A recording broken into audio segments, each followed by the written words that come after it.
الحمد لله رب العالمين والصلاة والسلام الأتمان الأكملان على عبده ورسوله وخليله وأمينه على وحيه نبينا وحبيبنا محمد وعلى آله وصحبه أجمعين. أما بعد، السلام عليكم ورحمة الله وبركاته. Ngayon ay nasa Aralin 8 na po tayo at dadako na po tayo ngayon sa paniniwala sa kanyang mga kapahayagan o sa mga kasulatan o mga libro na ibinaba sa mga sugo ng Allah Subhanahu wa Ta'ala. Isa sa mga pangunahing paniniwala ay ang matapat na paniniwala sa mga mensahe na ipinadala ng Allah sa sangkatauhan sa pamamagitan ng kanyang mga sugo at propeta. At ang paniwalaan na ito ay kanilang inihayag sa kanilang mga nasasakupan. Pinarusahan ng Allah ang mga naunang mamamayan dahil sa pagtanggi nila sa kanilang mga propeta at sugo. Tungkulin natin na maniwala sa lahat ng mga kapahayagan na walang pagtatanggi. Sinabi ng Allah Subhanahu wa Ta'ala, "Qulu amanna billahi wa ma unzila ilayna wa ma unzila ila Ibrahim wa Ismail wa Ishaq wa Yaqub wal asbat wa ma utiya Musa wa Isa wa ma utiya an-nabiyyuna min rabbihim la nufarriqu bayna ahadin minhum wa nahnu lahu muslimun." Ang sabi ng Allah Subhanahu wa Ta'ala, sabihin mo, O Muhammad, qulu, sabihin mo, O mga Muslim, naniniwala kami sa Allah, o kayo mga Muslim, sabihin ninyo, naniniwala kami sa Allah at sa kung ano ang ibinaba sa amin. At sa ibinaba kay Ibrahim, kay Ismail, kay Ishaq, kay Yaqub at sa Al-Asbat, ang mga anak ng 12 mga anak ni Yaqub. So ang tinutukoy sa Asbat ay ang 12 anak ni Yaqub. At sa kung ano ang ibinigay kay Musa at kay Isa o kay Jesus, at kung ano ang ibinigay sa mga propeta mula sa kanilang Panginoon, wala kaming pagtatanggi sa sinuman sa kanila, kami yaong mga Muslim.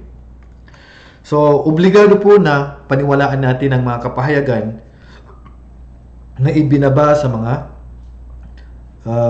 sugo at propeta ng Allah Subhanahu wa Ta'ala.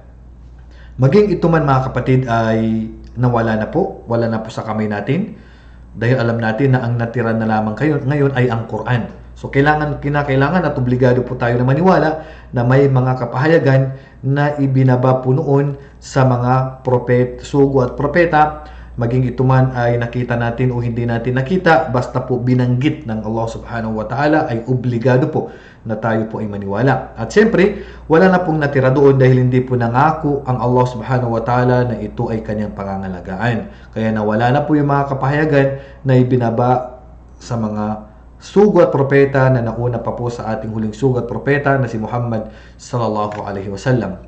Mayroong mga anyo ng kapahayagan na binanggit ng Allah ang mga pangalan sa Quran. Itong mga kapahayagan ay binanggit ng Allah lamang sa Quran pero wala na po sa panahon natin. Kagaya ng alimbawa yung Suhuf Ibrahim, yung kalatas ni Ibrahim, ang Torah, yung Taurah, ang Zabur ni Dawud alayhis salam, ang Ebanghelyo o ang Injil ni Isa alayhis salam, at ang Quran, ang pinakahuling kapahayagan na pinangalagaan ng Allah Subhanahu wa Ta'ala na ibinaba niya sa huling sugo rin at propeta ng Allah na si Muhammad sallallahu alaihi wasallam. May iba pang mga kasulatan na inihayag ng Allah sa kanyang mga sugo, subalit hindi na binanggit sa Quran. So ilan lang po yan sa mga binanggit na kapahayagan ng mga sugo at mga propeta ay itong nabanggit natin kanina. Pero hindi po nangangahulugan mga kapatid sa pananampalatayang Islam na ang kapahayagan ay yan lang pong nakikita po ninyo. Dahil napakarami pong kapahayagan na hindi pa po na ikukwento sa atin. So, obligado po na paniwalaan natin ito na ikwento man sa atin o hindi pa po na ikwento. Kagaya po ng mga sugat, mga propeta, obligado po na paniwalaan natin sila na ikwento man sa atin o hindi pa na ikwento. Paniwalaan natin kung ano ang inihayag sa mga naunang kapahayagan at sa tungkulin ng mga mamayan, kung kanino ipinadala ang mga aklat na ito na kanilang panghawakan. Paniwalaan din natin na ang mga banal na aklat ay nagtataguyod sa bawat isa at nagpapatunay sa katotohanan ng mga ito. Gayunpaman, dapat din nating paniwalaan na ang bawat nahuling aklat ay nagpawalang bisa sa mga nagtatag ng batas ng mga nauna. Ibahagi man o bahagi man o kabuuan nito. So, ibig sabihin mga kapatid, yung mga kapahayagan na ibinaba noon ay kung ano po yung mga batas doon ay napawalan na po ng batas lahat yun. Na-abrogate na po siya. Dahil dumating na po yung Quran, ito na po yung panibagong batas na ibinaba ng Allah subhanahu wa ta'ala. Maliban kung may mga bagay na sinang-ayunan po ng Quran mula sa mga kapahayagan noon. So yung mga batas noon ay wala na pong batas yun dahil ang masusunod na po ay ang batas po na dala-dala ni Propeta Muhammad sallallahu alaihi wasallam. At sabi ng Allah subhanahu wa ta'ala, wa musaddiqan lima bayna yadayya min at-taurati wa liuhilla lakum ba'da alladhi hurrima alaykum wa ji'tukum bi ayatin min rabbikum fattaqullaha wati'un. Sabi ng Allah subhanahu wa ta'ala, ito ang sabi ng Allah, sinabi ni Propeta Muhammad sallallahu alaihi wasallam, ako ay naparito upang patunayan kung ano ang nauna sa akin mula sa Taurat at upang pahintulutan kung ano ang bahagi na ipinagbawal sa inyo. Ibig sabihin noon, may mga nabanggit sa Torah, sa ibang mga kapahayagan na ipinagbawal sa kanila noon. Na ngayon ay pinahintulutan na po. So, ibig sabihin yung mga bawal noon ay pinahintulutan na ngayon. At ako'y naparito na may dalang patunay mula sa inyong Panginoon, kaya't matakot sa Allah at sundin ninyo ako. So, yan. Matakot kayo sa Allah subhanahu wa ta'ala at sundin natin si Propeta Muhammad sallallahu alaihi wasallam.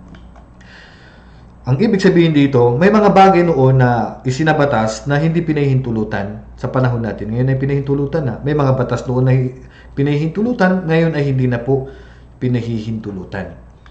So, batay dito, ang Quran bilang pinakahuling kapahayagan ay nagpawalang bisa rin sa mga maraming natatagdang batas na napapaloob sa Taura, Ebanghelyo, at sinabi ng Allah subhanahu wa ta'ala, الذين يتبعون الرسول النبي الأمي الذي يجدونه مكتوبا عندهم في التوراة والإنجيل يأمرهم بالمعروف وينهاهم عن المنكر ويحل لهم الطيبات ويحرم عليهم الخبائث ويضع عنهم إصرهم والأغلال التي كانت عليهم فالذين آمنوا به وغروه ونصروه واتبعوا النور الذي أنزل معه أولئك هم المفلحون.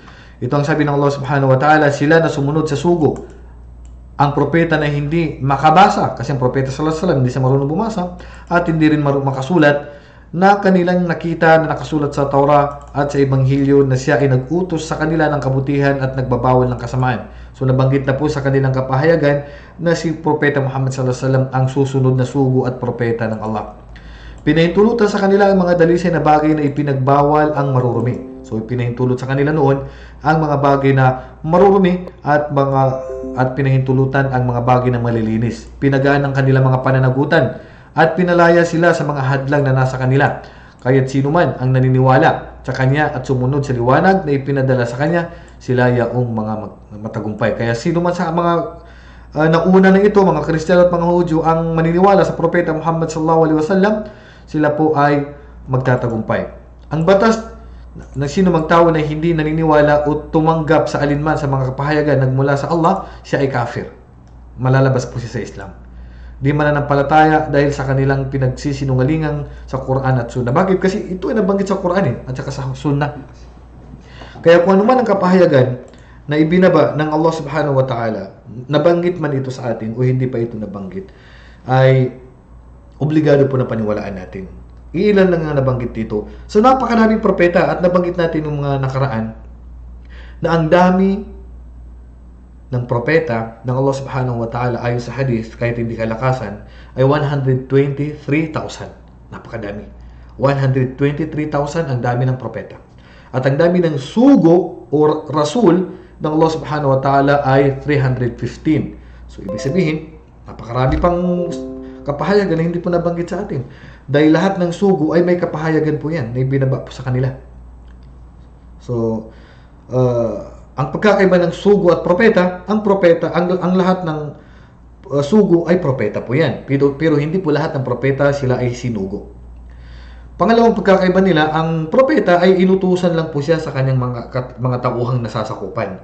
Hindi po kagaya ng sugo ay pinadala siya, maging nasasakupan man niya o hindi niya nasasakupan ay inutusan siya na ipahayag ang kanyang aral na dala.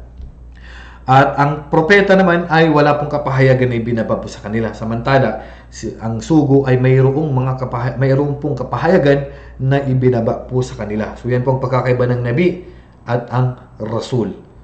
So anuman ang nabanggit sa Quran ay paniwalaan po natin. Hindi po ibig sabihin na yan lang po ang nabanggit sa Quran o yan lang po ang mga kapahayagan na ibinaba po sa mga nauna mga sugo at propeta. At ang mga batas na mababasa natin mula sa mga kapahayagan nila noon ay maaaring may mga ilan na mababasa natin sa Quran na binanggit ng Allah Subhanahu wa Ta'ala na ipinagbawal sa kanila noon at pinahintulutan na po sa atin ngayon. At mayroon din siyempre mga pinahintulot noon na ipinagbawal na po sa atin. So ito po ang kagandahan ng ummah ng Propeta Muhammad sallallahu alaihi wasallam, pinagaan po sa atin ang ating relihiyong Islam. Gaya ng Allah, sinabi ng Allah Subhanahu wa Ta'ala, "Wa ma ja'ala alaykum fid din min haraj," at hindi ginawa sa inyo ng Allah Subhanahu wa Ta'ala ang inyong relihiyon na bilang pabigat o mabigat para sa inyo. So ito ang pinapasalamat natin. Tunay na minahal ng Allah Subhanahu wa Ta'ala ang huling sugat propeta ng Allah Subhanahu wa Ta'ala, at minahal din niya tayo na kanyang ummah. Kasi ang mga propeta noon at mga sugo, sobrang napakahirap po na mga kautusan sa kanila. Sa bagay, sila naman ay mga malalakas, matitipuno, malalaking mga tao. Ang mga tao kasi noon matatangkad eh. Kagaya ni Adam alayhis salam. Si Adam alayhis salam, ang tangkad niya 60 meter. Subhanallah. 60 metro ang kanyang tangkad. Mas matangkad pa yata sa niyog. Subhanallah. Napakatangkad ni Adam alayhis salam. Kaya talagang mahirap yung mga kautusan sa kanila noon.